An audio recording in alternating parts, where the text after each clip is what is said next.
چائے کے شوقین حضرات کے لیے چائے پر لکھی گئی ایک خوبصورت نظم، مگر اب چائے پیتا ہوں۔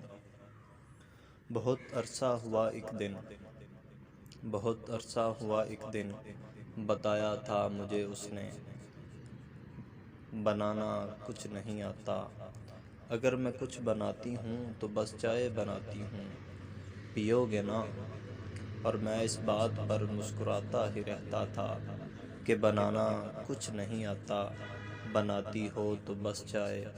مجھے چائے سے الجھن ہے، نہیں پیتا، اور اب اس بات کو گزرے زمانے ہو گئے کتنے، نہیں معلوم مجھ کو کہ وہ کیسی ہے، کہاں پر ہے، مگر اب چائے پیتا ہوں، بڑی کثرت سے پیتا ہوں، بڑی حسرت سے پیتا ہوں۔